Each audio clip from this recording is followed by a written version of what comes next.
banyak amalan yang menjadikan diampuni. Misalnya kafaratul majlis itu lafadznya agak istighfar. Subhanakallahumma bihamdik misalnya. Dan banyak imatatul adza anit thoriq. Misalnya Nabi pernah cerita ada seseorang yang nakal, kemudian gara-gara menyingkirkan duri di jalan yang ganggu orang lewat, kemudian Allah memaafkan. Ada yang dimaafkan karena ngombeni anjing, macam-macam lah. Kemudian ngombeni santri, macam-macam. Sehingga potensi kita dimaafkan itu tinggi sekali karena ada sekian amal yang itu menjadi sebab ridhanya Allah Ta'ala. Malah kalau dalam dunia wali itu ada seorang wali mau ngarang kitab, kemudian tintanya itu diminum lalat, dia membiarkan tinta itu sampai lalatnya sampai kenyang, kemudian gara-gara itu dimaafkan oleh Allah Subhanahu wa Ta'ala. Banyak sekali. Sehingga potensi kita dimaafkan tinggi. Terus turu sudah ada orang rasani wong enggak macam-macam lah. Iku ya insyaallah di sepuro pengiran. Dadi ana wali mergo kakean apa? Turu ditakoki, "Kenapa kowe kok turu wong wali? Mboten siap roh donya, Gusti." "Kenapa?" "Donya wis rusak tok, patok mboten roh Gusti." Lah iku ya mari swarga napa? Ya swargane wong turu ya kira-kira dot. Tapi jadi umat Nabi itu luar biasa. Makanya saya yang heran nih kalau ada orang alim bikin gerakan terlalu tenanan itu keliru. Biasa mawon. Turu ku ya ibadah, wae agar gak zina, gak maling, wae agar gak nglakoni dosa gedhe niku sanggep bae napa? Ibadah.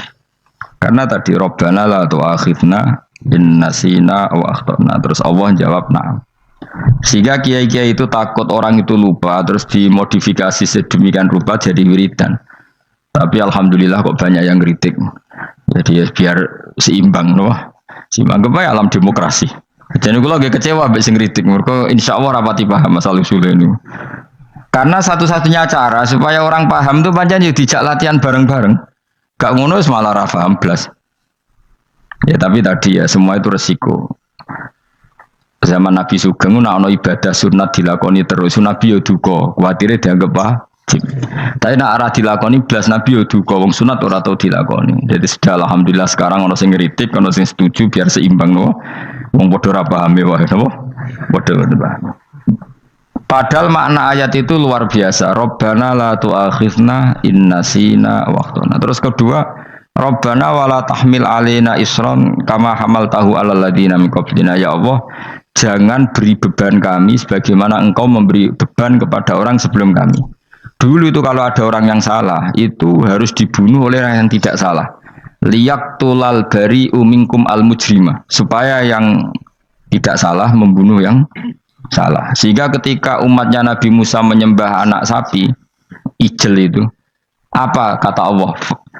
Fatubu ila bariikum faqtulu anfusakum. Kamu syaratnya tobat harus saling membunuh, yaitu orang yang terbebas dari dosa itu membunuh yang tidak dosa. Masyhur itu. Terus Allah mengirimkan mendung yang pekat terus gelap. Ketika gelap itu yang al-bari yang enggak dosa mengeksekusi yang dosa. Sekarang kan enggak, paling tangkap KPK. Berarti penjara mulai juga sisa korupsi jaga. Jadi penak lah pokoknya zaman akhir itu penak. Pemenang KPK ini mulai disoal, jadi aman lah. Sebut sing bener di aja nih, sing bener ya pangeran. Misalnya rasa KPK lah nak kita takwa ya rasa korupsi. Kalau KPK dilemahkan nanti yang korupsi marah. Lah masalah orang KPK lah nak di pangeran kan ya aman karena korupsi.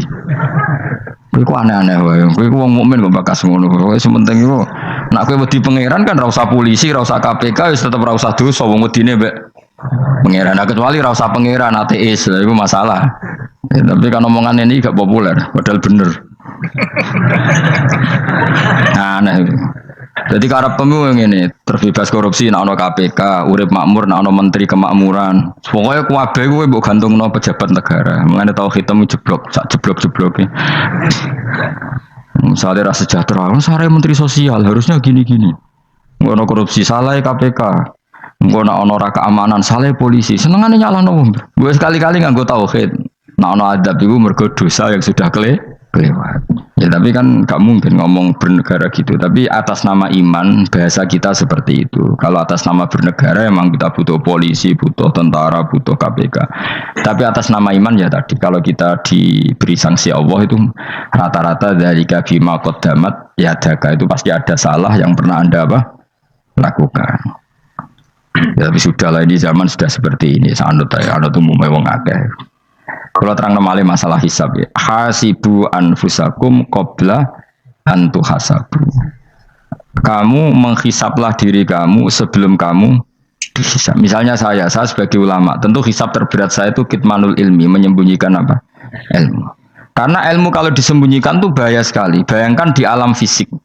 Misalnya ada orang berkebutuhan pada kemaksiatan, terus di situ ditulis bar karaoke misalnya. Orang bisa ke sana karena ada tulisannya, ada WA-nya, ada alamatnya. Kemudian ketika Anda bisa Fathul Qorib, tidak ada tulisannya. Harusnya Anda juga nulis ahli Fathul Qorib, ahli Fathul Mu'in, nah, atau ahli Jaljalut, tulis saja. Ahli Primbon. Enggak apa-apa, tulis saja. Penerus Ronggo Warsito, tulis saja. Zaman gendeng, nara melok gendeng, keduman, tulis saja. Tapi barokahnya tulisan itu kan orang bisa tahu. Makanya kenapa banyak orang sufi yang sudah menyembunyikan diri, wananya nakal-nakal karena dia disalahkan Allah karena menyembunyikan ilmu. Saya itu orang yang senang tertutup kecuali masalah ilmu. Saya mau mengajar terbuka seperti ini. Karena tadi awal dari dikenalinya kemakrufan adalah dimaklumatkan. Awal dari dikenalinya keburukan juga karena dimaklumatkan. Betapa celakanya kalau kemungkaran dimaklumatkan sementara kebenaran tidak dimaklumatkan. Makanya Mbah Mun itu sampai berfatwa, Mbah Mun guru saya itu. Nah, ono masjid ra ono menawarane Mbah Mun duka. Masjid kok ora ono menarane, wajib ono. Dulu saya iskal, kenapa menara jadi wajib? Tapi setelah saya tambah angan-angan, secara fikih jelas tidak wajib. Tapi coba bayangkan, misalnya ada bar lampunya tinggi, orang dari jauh tahu itu bar, sehingga kalau mau maksiat misalnya ingin ke sana. Sekarang misalnya masjid gak ada menara nih, ada orang ingin sholat, ono masjid tahu ora. Jadi baru kayak ada menaranya kan, tahu. Intinya semua kebaikan itu harus dimanarohkan. Makanya manaroh itu dari kata nur, dimenarakan, dari kata nur, dari kata dicahayakan, dimaklumatkan. Sehingga mulai dulu lama itu meskipun humul itu menyembunyikan diri. Tapi kalau masalah ilmu mereka membuka diri. Loh, coba kalau misalnya ngaji seperti saya ini, saya tidak terang-terangan jadi orang alim. Sebetulnya nggak baik. Kalau kamu ujub, sombong, aku orang alim itu tidak baik. Tapi kalau kita kan tidak karena ujub tadi, harus memaklumatkan. Coba berapa bapak-bapak yang tertolong nyari bidan ketika istrinya hamil, gara-gara tulisan karena yang nolong itu bidan, ya kan, dokter gigi. Atau kalau enggak dokter ya ahli gigi. Ahli gigi itu yang dipasang tanpa medis itu. Enggak, kamu menjadi tahu karena apa coba? Tulisan kan. Tapi kenapa kebaikan tidak seperti itu? Harusnya sampean ya tulis saja. Misalnya sampean enggak alim saja, maklar orang alim. Siap menyalurkan ke tempat-tempat orang alim. Coba TKI tenaga kerja itu. Mereka tahu Korea, Hongkong karena tulisan penyalur tenaga kerja. Tulis saja rumah kamu penyalur ke orang alim. Nanti antar ke berduaan. Kalau ada orang tanya, maksudnya gimana? Kalau butuh orang alim tak antarkan. Oh ya sudah, itu kalau se-Indonesia, itu luar biasa. Jadi yang ngajinya dulu Fathul Qorib sampai bab salat itu saja ahli Fathul Qorib sampai bab sholat. Tulis saja dalam kurung pemahaman pas-pasan. Enggak apa-apa. Lo coba dokter itu kan fair. Kalau ilmunya pas-pasan tulis dokter umum. Kalau dia merasa pinter dokter spesialis. Dan itu menjadi orang tahu. Tulis saya kan ke ahli saraf. Nah, lo buatan guyon itu betul. Makanya saya ini termasuk orang yang menyembunyikan diri. Tapi kalau bab ilmu enggak. Sehingga nyun saya ada sombong banyak gus-gus alim yang ngaji saya jamul jame, ngaji mahali. Padahal itu kitab tersulit di pondok. Tapi gara-gara saya sering cerita, saya pernah ngaji jamul jame sama Mbah Mun. Saya pernah mentakriri kitab ini, kitab ini. Hanya banyak yang ngaji saya. Kalau tanpa itu kan mereka tidak tahu. Ya sampean nggak apa-apa kalau menyaingi saya, tulis saja di rumah kamu ahli jamul jame. Barang diparani ahli apa ahli jilid. Maksudnya kalau kitab kamu rusak bawa sini. Ya enggak apa-apa. Nah, sehingga syarat utama jadi nabi itu sebetulnya memaklumatkan din kiri. Ya saya ulang lagi. Pertama nabi jadi nabi syaratnya apa? Memaklumatkan diri. Sehingga pertama beliau jadi nabi naik gunung Sofa, kemudian ya maksara Quraisyin halummu ilayya, wahai orang Quraisy ke sini.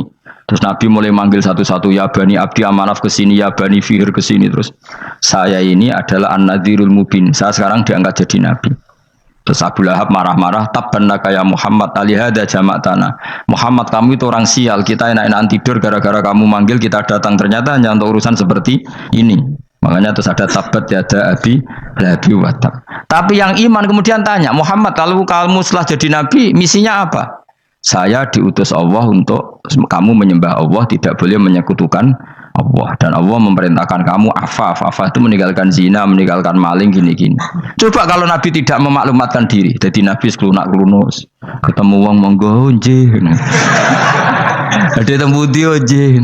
Sengerti nak Nabi ku sapa sih? Sehingga orang-orang yang humul, yang menyembunyikan diri itu di bab ulama masalah besar itu, karena ciri utama dosa adalah kitmanul ilm. Makanya Nabi sidik amanat tabligh fatona. Tabligh itu lawan katanya apa? Kitman. Makanya saya ngaji di mana-mana. Saya di Jakarta ngaji, di sini ngaji, di Pasuruan ngaji. Harus dimaklumatkan ilmu. Dan kalau ada orang tanya ya tak jawab.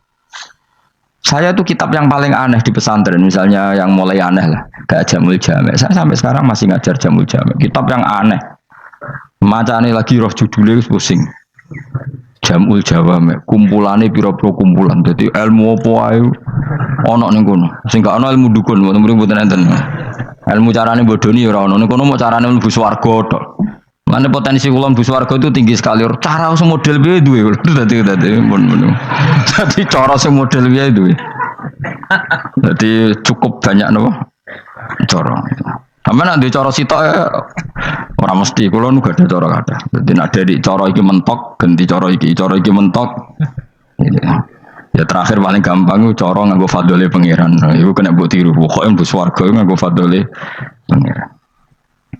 Masalah utama kita sebetulnya itu. Makanya saya tidak pati cocok sama orang sufi itu. Kebenaran itu harus dimaklumatkan. Sementara orang sufi itu ingin menyembunyikan diri. Itu kalau untuk yang alim itu tidak bagus. Wong kita saja tahu itu dokter atau bidan karena tulisan. Ini bidan, ini dokter. Dan mereka jujur, dokter umum, dokter spesialis.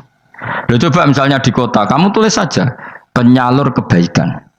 Orang yang ingin mondok, pondok pilihannya ada, Sarang ada, Pelosok, Lirboyo. Kalau saya ke sana gimana? Saya kenal Gusnya, tak anter. Wan keren, juga ada penyalur. Kalau orang bisa tersalurkan ke Korea, ke Korut, ke Jepang karena tulisan, kenapa tidak banyak orang tersalur kebaikan karena tulisan? Gue orang mau kelunak orang jelas. Meskipun nanti ditawari orang, mesti dulu sih ahli takrib, wong guyu, ahli fathul qorib sampai bab sholat. Tulis saja jujur, maaf tapi hanya sampai bab sholat. Tulis saja, ada maafnya barang, maaf tapi sampai bab sholat. Enggak apa-apa. Paling untuk wong sowan, larian modal jenengan 2 tahun. Tapi ini bodohnya mau 3 bulan, mulai ngaji ini dok bab sholat. Enggak apa-apa. Loh, itu dulu memang begitu. Rasulullah zaman Sugeng itu kalau ngajari santrinya itu balighu anni walau ayah, maklumatkan ke kampung kamu meskipun 1 ayat. Banyak sahabat kalau ditanya dia tidak bisa karena ngajinya tidak hatam. Tapi ya terus gak bohong, kok tak soano Abu Bakar, tak soano Umar, ditanyakan yang lebih pintar. Saking tidak pahamnya sahabat itu lucu ketika ada ayat wa kulu wasrabu hatta yatabayyana lakumul khaytul abyadu minal khaytil aswad. Itu kalau mau tidur ya benar-benar bawa benang putih sama benang hitam, ditulis dipasang di pintunya. Jadi kalau makan diinceng lagi, kok masih belum kelihatan, wah masih boleh makan itu. Terus begitu. Kalau sudah mulai syuruk, mulai padang, wah berarti sudah imsak. Jadi karena makanlah dan minumlah sampai benang hitam terbedakan dari benang putih. Artinya kalau malam kan dulu kan nggak ada listrik, nggak ada lampu, berarti kalau benar-benar masih malam nggak terlihat, berarti masih boleh makan. Nanti terus dilihat gitu. Terus Ya sudah wakafnya di situ. Hatta yatabayyana lakumul khaytul abyadu minal khaytil aswad. Wakaf dulu. Terus akhirnya Kanjeng Nabi itu piye kok umatku jadi masangi benang ini. Akhirnya Jibril teko. Ini makanya unik dalam ulumul Quran. Satu-satunya ayat yang diturunkan hanya satu kata itu ya ayat itu tok. Terus Jibril datang, Muhammad ayatnya itu kurang sitok. Minal fajr. Terus ditambahi minal fajr. Jadi minal fajr itu unik. Ada Jibril jauh-jauh dari langit. Iku mau nurun apa?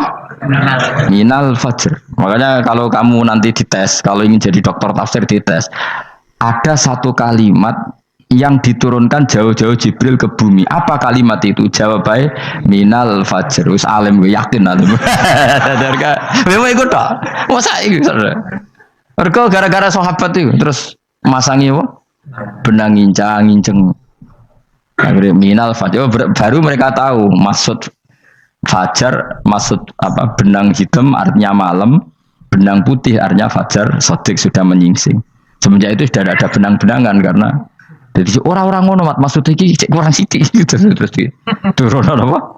Minal fajar ya. Jadi nanti kalau sampai latihan tes jadi dokter apa? Tafsir.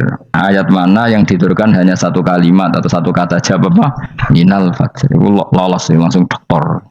Pun pinter. Ya pinter ngerpek maksudnya orang Anda. Lah nanti hubungan kita dengan Allah ya seperti itu. Sejauh mana kita memaklumatkan Allah, sejauh mana kita mengkampanyakan Allah. Saya berkali-kali bilang, saya kemarin kan di Korea itu sebetulnya saya yakin hanya doa saya. Saya sering berdoa, ya Allah, Engkau dipuji di langit dan di bumi. Lalu kalau di bumi ateis, itu caranya kayak apa? Dulu saya itu terobati karena Uni Soviet setelah persemakmuran banyak menjadi negara apa? Islam. Berarti itu bukti bahwa Allah pun dipuji di bumi Uni Soviet.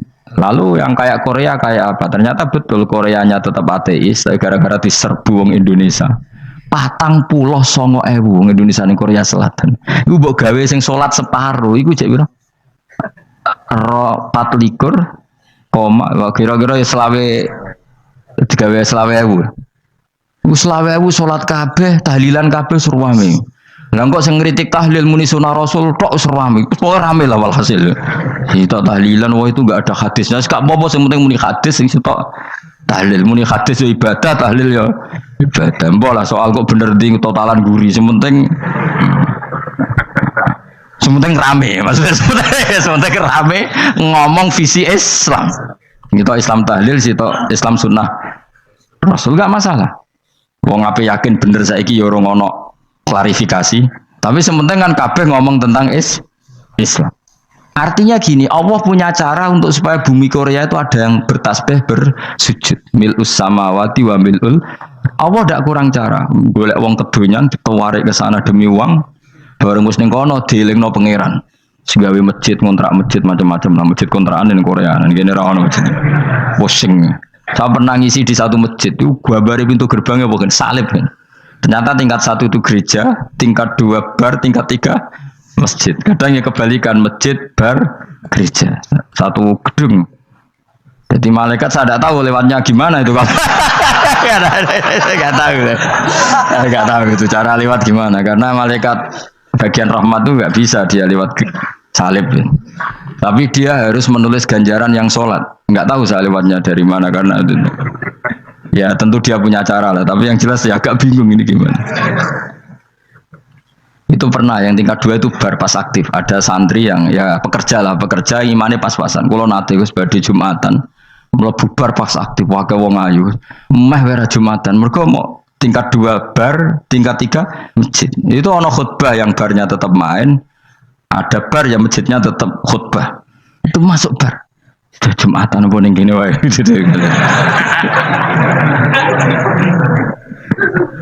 Akhirnya ya di situ beberapa menit terus ada komat Jumatan.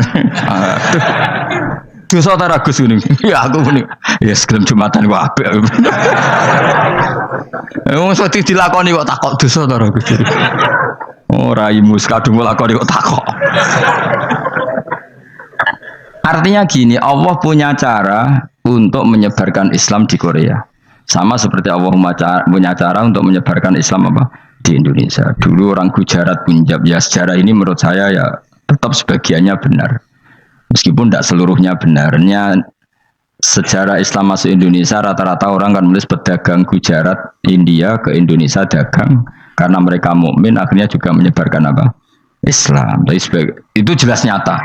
Meskipun tidak semuanya seperti itu karena ada yang dibawa Yusuf Baros itu yang muridnya Sayyidina Ali. Terus juga ada yang dibawa beberapa habaib dari Yaman langsung ke Indonesia kayak yang di daerah Tuban itu kan langsung habib-habib dari Samarkand langsung ke mana? Tuban. Makanya saya bilang sejarah itu semuanya benar karena memang variasi masuknya Islam di Indonesia itu banyak. Jadi itu enggak masalah. Sampean niru sing kedunyan mawon sing luwih gampang napa? Lho nggih to, kayak Jakarta itu kan kota kayak gitu, baru kayak wong kedunyan orang ke Jakarta semua. Gara-gara tahu mondok pedutan tadi ahli Fathul Qorib tadi yang sampai bab salat terus bikin masjid. Iku coba takoki faraid terang ora iso kan. Pemene takoki muamalah terang ora iso, tapi nak trimo carane salat sing batal apa ngentut roh dene. Aduh, ilmune roh nak nganti bab iku jek roh. Sing batal salat apa jek roh dene. Ngentut nyekel wong wedok jek roh. Tapi mbok aja takoki sing detail apa? Cara mengenali kiblat dengan hisab ya marostil kiblat itu serang arah iso atau nganggo komputer itu loh nganggo jam nganggo kompas padahal ono ilmu nih ya marostil apa kiblat di bulan tertentu hari tertentu itu nanti matahari tepat di atas Ka'bah serang arah iso nak ngono niku serang arah iso ya saya ulang lagi ya jadi kesalahan kita adalah kebenaran itu kita sembunyikan. Padahal awal dikenalnya Islam itu lewat i'lam, fasda bima tu'maru. Kebenaran harus dimaklumat. Tapi problemnya Islam Indonesia tuh kadang humul tuh bangga.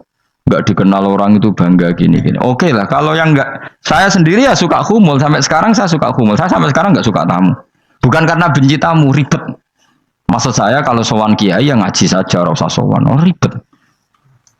Ya lucu kan, seneng Gus Bak jare wong alim. Terus senenge mau sowan tok ngaji ra gelem iku piye karepe? Wong kok aneh. Iku berarti kok karo kowe seneng dokter, di konsultasi obat ra gelem tapi ngajak jagungan. Dok, jenengan tiyang pundi? Jenengan manggen dalem mriki mulai tahun pinten? Lah ya kowe takok dokter kemalan. Mesti nek kowe takok laram apa, obate apa kok malah kenalan. Pindah Jogja tahun pinten, Dok? Dan jenengan kawin mriki tahun pinten? Lha wong jare Gus Bae wong alim kok sowan ngono. Jenengan kelahiran tahun pinten, Gus? Zaman dinosaurus. Wong alim kok takoki lahire ku piye karepe? Sesuk tak gak takok pisan matiku kapan, Om. Coba betapa naifnya kita kalau kita suka dokter, terus kemudian kamu takok, Dok, kelahiran tahun pinten jenengan? Aneh gak? Nak kowe seneng dokter mergo mau konsultasi berobat ya ngomong saja apa yang kamu butuhkan. Aku seneng wong alim yo ngaji titik. Nah, kowe misalnya seneng artis, ndelok konser artisnya takok kelahiran tahun piro. Gak penting artis ayu mbok delok seneng wis sudah gitu aja. Ora wong alim yo ngono ngaji seneng. Ini kadang wong Jawa lucu, seneng wong alim sowan terus takok-takok. Aneh, iku dudu obat ngono, yakin. Maksudnya bu sing profesional, maksudnya sing rontok bener sidik lah, jadi wong coba bener nemen-nemen gak mungkin, wis pokoknya bener sidik-sidik. Makanya kemarin ngaji apa Nasoihul Ibad kan gitu, mujalah satu ulama artinya apa? Fi majlisil ilm ketika ngaji, ora kok mujalah satu ulama utawa sowan matekno wong ngene tuh. Kulo termasuk kiai yang kampanye ini. Soalnya termasuk kiai terkenal tapi sing tamu kulo rapati kathah. Iku jaga masyaallah tenan wis. Muga-muga rodok tobat sithik-sithik maksudnya. Maksudnya ya sudah lah. Ya tadi hubungan wong alim ya sudah ngaji. Kalau hubungan sama dokter ya tanya konsultasi apa? Medis. Kan lebih enak. Hubungan mbek dukun wis takok wis. Mbah niki menyangking pundi. Kok jenengan dermemel nglafadzno apa sing kalimate sing jelas kena apa nak dermemel mandi nak jelas kok ora mandi ku piye takono aku yo guru pun bae dukun wong kalimate ora jelas kok mandi nak jelas gak mandi kok nak jelas kita bodoh ini ayo guru mantra iku mesti gak wae rungokno tenanan kalimate terus ora jelas dukun-dukun dulu Lu kok mandi? Nak jelas malah mandi. Mandine tenan ora ya ora. Ya saya ulang lagi ya. Jadi sebab itu di Quran sering ada kata iklamu, kenalilah, ketahuilah. Jadi awal dari agama ini adalah harus tahu. Maka menyangkut harus tahu ini lalu Allah bikin media. Media itu apa saja. Tapi lalu kita bisa berdebat tentang media. Itu yang kita tidak tahu nanti hisabnya di depan Allah Subhanahu wa taala. Saya sampai sekarang itu nggak tahu, nggak pernah bilang halal, nggak pernah bilang haram. Misalnya gini ya buat ini dengerin ya. Di Korea ini sering teman-teman cerita. Ada beberapa majikan yang baik sama umat Islam, yang bekerja-pekerja Muslim. Itu kalau dipamiti sholat, kan? Pak majikan saya mau sholat. Sholat itu apa? Mereka bilang dengan bahasa analogi di Korea. Pokoknya sholat itu sembahyang. Ketika sholat itu ditanya sama orang Korea, loh kamu itu sembahyang kok tidak ada patungnya?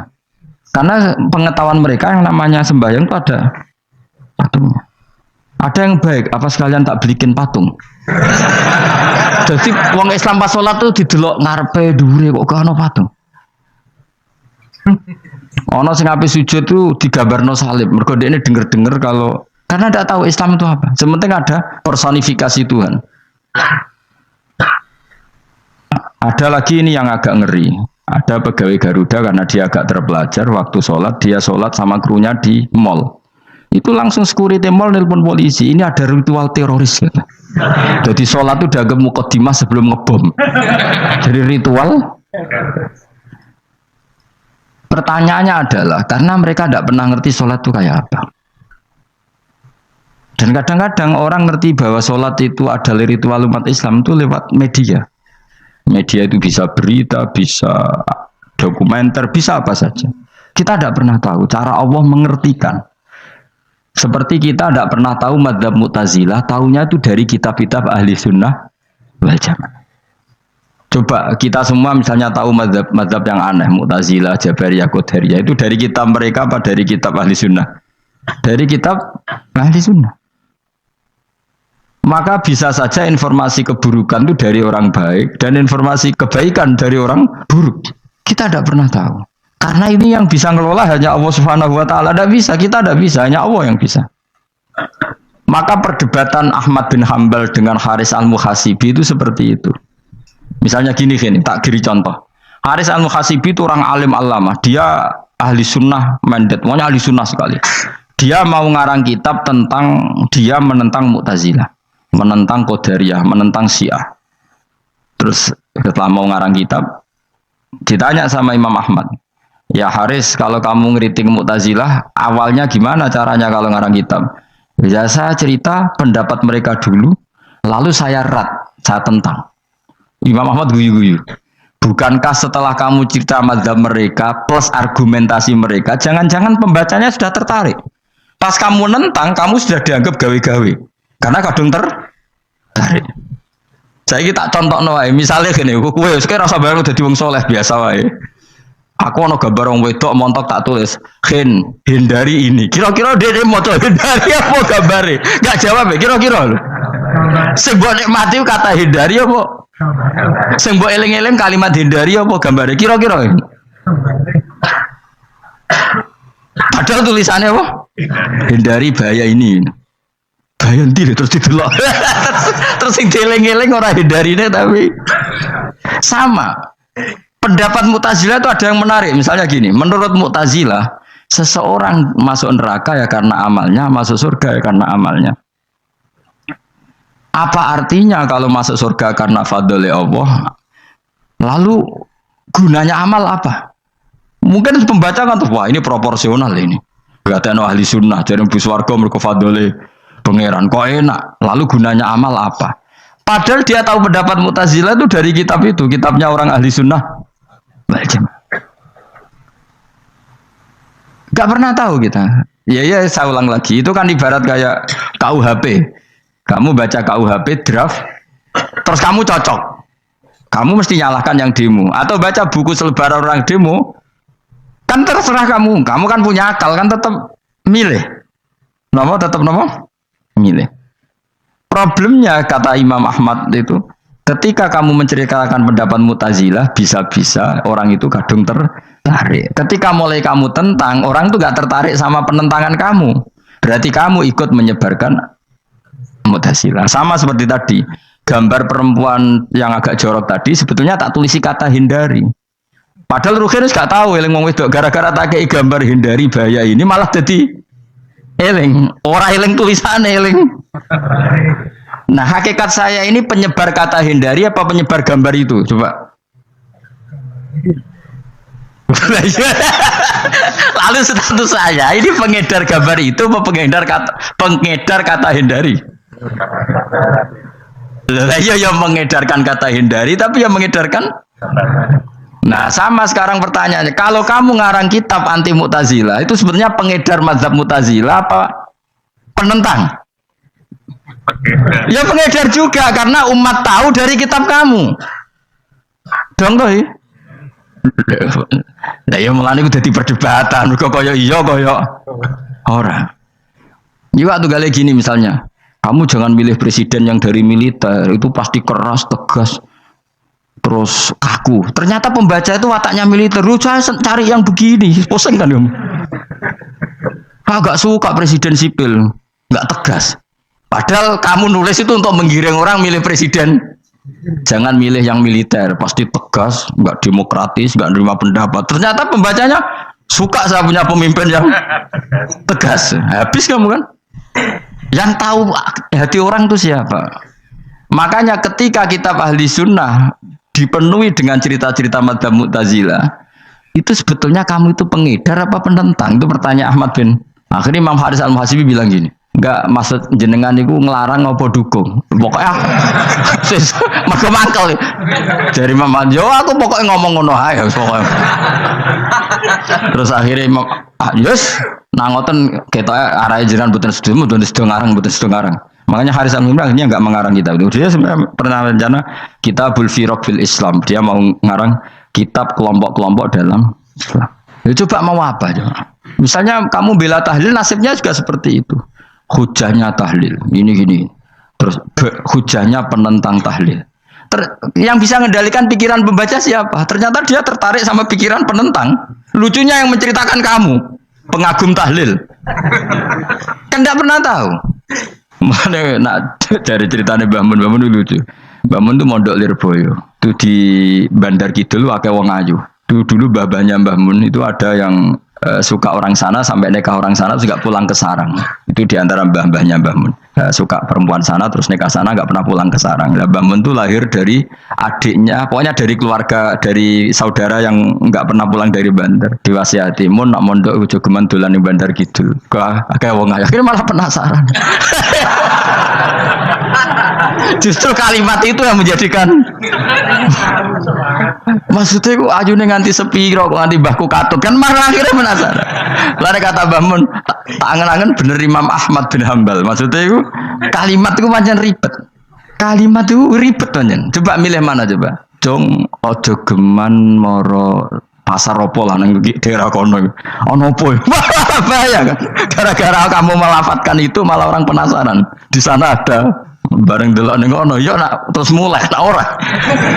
Nah, makanya pertanyaannya, pengarang buku juga kena hisab karena sebetulnya apa yang dia tentang orang lain menjadi tahu karena ceritanya dia. Coba kamu ngarang kitab saja yang anti Syiah atau anti Mu'tazilah atau anti Murji'ah atau anti otoritarian, mesti pembaca itu nggak bisa kamu kendalikan. Nah, itu juga rawan hisab. Makanya berat.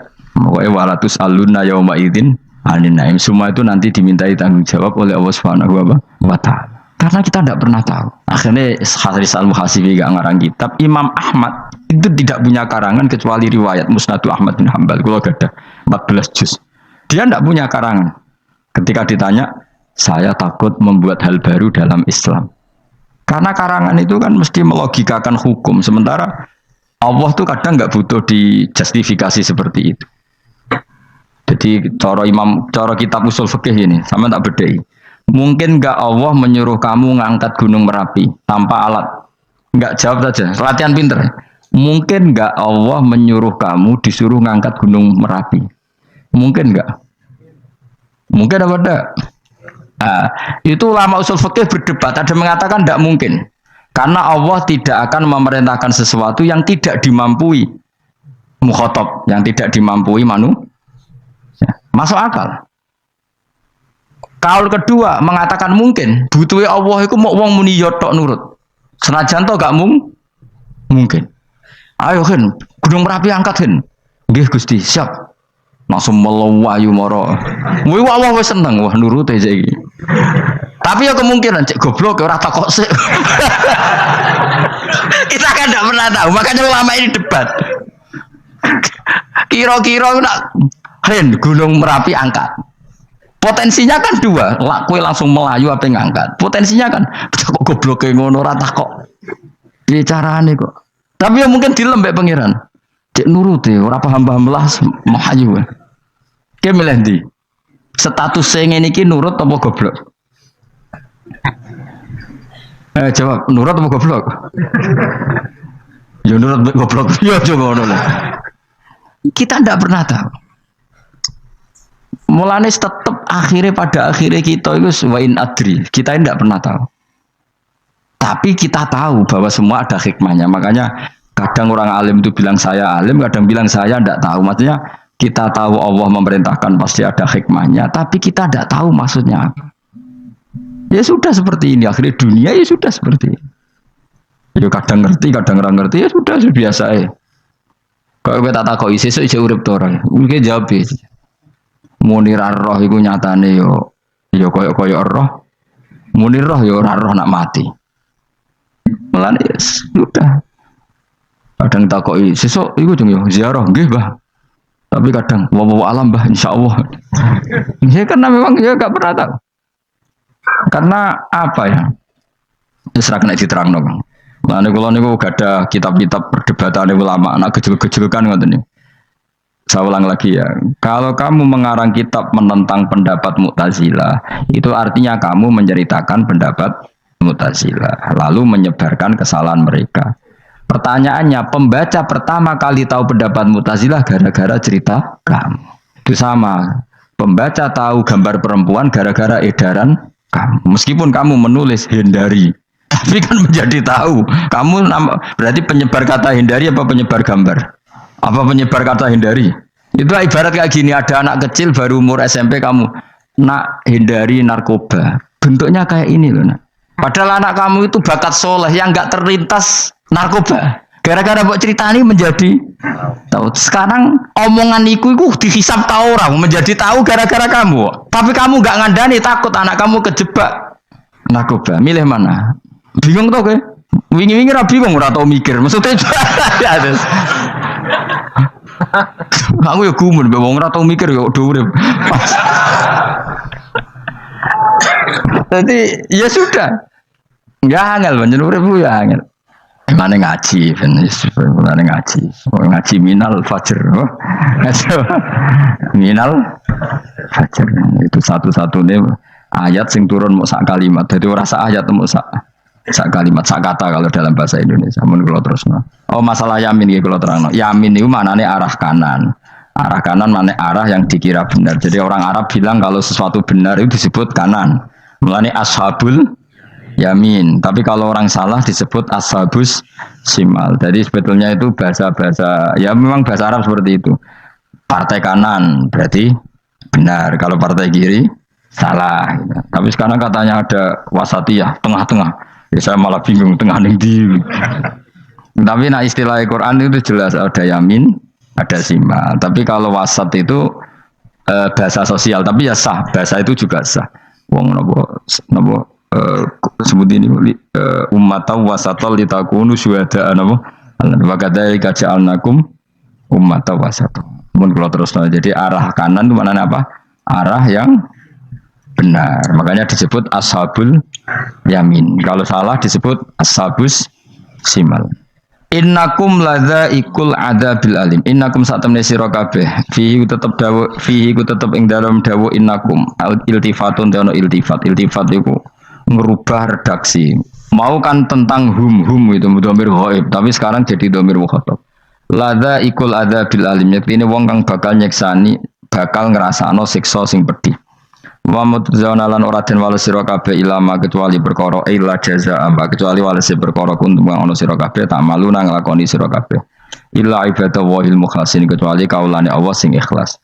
Jadi semua orang itu akan kena siksa kecuali kaulane Allah sing napa ikhlas ikhlas pokoke enak-enak ibadah ikhlas mun ngandel kula ibadah paling nyaman ikhlas mulang ya mulang ae mergo perintah Allah. Cek murid temroh hae guru cek ora buan sak karep-karep pokoke mulang ya mulang ae. Sekolah nih pokoke mulang-mulang ae cek karo hakku ora urusan pokoke mulang wis. Golek ridane Allah ben sebene akhirat rakakan hisab ribet mikir manusa ribet. Pemane mikir hak-hakmu ribet.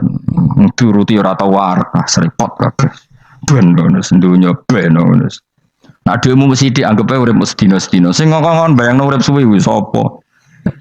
Wa amali akhiratika ka annaka tamutu khodan. Lan kula nek ndek 200.000 tak anggap wage. Urip nganti sesuk dhuwit 200.000 cak iki. Lah kowe bayangno dhuwit akeh bayangno urip nganti 20 tahun. Sing ngongkon bayangno ngono iku ya sapa? Jelas Nabi dawuh wa amali akhiratika karena katamu tuh hutan, kamu ngamal untuk akhirat seakan-akan mati be. Jadi misalnya aku digedingi wong sakmen lagi, digedingi mau semungi enteng, sesuk wis mati wae. Jebule cek urip, ya enggak bae cek sesuk. Kan mau sedina-sedina ngitunge apa? Mulane anggere ana panitia ngundang aku pengajian pusing. Aja mbok undang saiki, aku mari bingung. Pokoke nek sesuk acara bengi aku kandhani. Mboten Gus ben ana kepastian mbahmu ora melok duwe donya men kepastian men. Uang orang tahu ngaji tauhid tuh namanya. Pas, ya coba 2 bulan lagi disuruh bilang iya, benono pas. Sing iso ngatur dunia sapa? Akhirnya, tapi ini benono kepastian mbahmu manusia sing iso nonton sapa? Pokoknya acarane Senin, aku kan dari malam Senin, aku ono ya iso wae lunga. Gampang kan? Tapi kan jantungan. Akhirnya gue lagi serep, alhamdulillah ras itu. Terus kalau ngaji teng mriki pokoknya umumnya itu akhir bulan ini semuanya santai terus. Ya biasa wae. Ya mau urip anggap ae mestino wa amal li akhiratika ka annaka tamutu. Dan jadi misalnya damuk bojo ya ndang mestino. Sesuk wis mati wae. Mulai sesuk jauh urip diwamuk meneh. Paling sedina. Wis sedina mati, yes. Enggak suwe-suwe ra aman apa? Aman. Aman. Wani urip ngono. Jadi daftar wali, tahu tuare ngono ora. Ikhlas ki ngoten carane ki salat ben nyaman. Ngendikane Rasulullah, "Sholli ka annaka sholatu muwaddi'in." Kowe nek pengen salat ikhlas, anggap bae iku salat sing terakhir dan kenangan terbaik kamu di dunia adalah tahu salat, tahu sujud. Jika salat tuh happy. Ya Allah ini sujud saat terakhir, ini rukuk saat terakhir. Seneng dadi salat. Salat kok ora. Sewanteng kok salat meneng. Sewanteng akhirnya awur-awuran. Mana kira jadi wali-wali aku kroso Kang, nek jadi wali ku mau nambune. Kita ora ngono nambune semboyo. Maksudnya aku ora usah wali-wali papan atas, sing ringan-ringan ae, sementing bener. Jadi syaratnya wali wa amal li akhiratika ka annaka tamutu dan beramallah untuk akhirat kamu seakan-akan kamu mati besok. Jadi di masalah berat ya enteng, wong urip mau napa? Sedina. Apa meneh aku luwih wali meneh, ora nganti sesuk malah. Setiap saat aku iso mati. Berarti nanti masalah kan lep sedilu. Cuma masalah kowe permanen, bar mati tambah neraka. Lha kok aja sampe. Malah selawase. Lawas. Mulane masalah ning donya tok, ora usah sampe tok akhirat. Ojo. Aku kan repot ngajajai kowe. Seakan-akan mati besok. Pertanyaannya, apa setelah mati gak ada masalah? Ternyata tambah banyak masalah. Sebenarnya sementing ikhlas semua. Wa illa ibadah wahil mukhlasin. Jadi kalian semua pasti merasakan siksa dan akan dibalas kecuali mereka sing ikhlas. Mesti wong ikhlas itu aman. Illa ibadah wahil mukhlasin kecuali kawulane Allah sing napa ikhlas. Sauma ja'alna minal mukhlisin. Ya mungkin kula jenengan sedanten termasuk tiyang sing napa ikhlas. Pokoke dilatih, nara dilatih dipaksa. Pokoke luwatih paksa. Nggih kus pokoke paksa. Paksa supaya sampean ikhlas. Ya wow, misalnya kowe ngandalo pejabat ya mati. Nak mati ora kuat. Sing kuat namung Allah Subhanahu wa taala. Jadi sehingga terlatih. Nah, bagaimana mungkin saya bisa hidup tanpa komunitas nasional, ya kamu yakini aja komunitas itu bisa saja mati atau benci kamu atau perubahan sistem. Ya kayak dhisik misalnya wong duwe wartel iku koyo sugih tuku wartel. Barang ono HP gitu. tuntas. Dulu misalnya wong duwe telepon rumah itu kalau sugih ono HP ya tuntas. Jadi perubahan-perubahan ini menjadikan kita tidak percaya terhadap dunia ini. Mesti ora iktimat, ora tetanggenan be dunia ini. Yang enggak pernah berubah hanya Allah Subhanahu wa taala. Misalnya ngono kowe sayang anak, iso wae anakmu sampean gedeng kowe aja katut bojo. Kowe sayang tangga iso wae gedeng kowe. Utawa ana perubahan sistem sing dadekno kowe ra urip ning kono, misale kowe ndonga-ndonga disenengi wong bidukan, jebule kowe ditakdir urip di daerah lah. Enggak pernah tahu. Sing mesti abadi namung Allah Subhanahu wa taala. Semalane illa ibadallahil mukhlasin. Kecuali kaula-kaulane Allah sing mengikhlaskan amal hanya krana Allah Subhanahu wa taala. Ail mukminina tegese pira-pira mukmin. Uti dawuh iki istisna mungkotion kang terputus. Dzikra jazaahum. Utawa ngene, dzikru jazaihim utawi nutur piwalese para al-mukhlisin fi qouli ta'ala ulaika lahum rizqum ma'lum. Ulaika te mungkon-mungkon sing ikhlas lahum tetep kedhe ulaika fil jannah rizqun utawi rezeki ma'lumun kang wis ditentokno bukrotan ing lembek besok wa asyan waktu sore. Rupane rezeki apa fawakih iku pira-pira buah-buahan badalun dadi badal bayanun utawa menjelasno rezeki maring rezeki. Bahwa tekang aran fakihah utawa utawi arisku merupa fawakih ma perkara. Yuk kalau kang den pangan apa mata lagu dan krono enak-enakan lali hifdzi sihatin. Ora kok krono jaga kesehatan.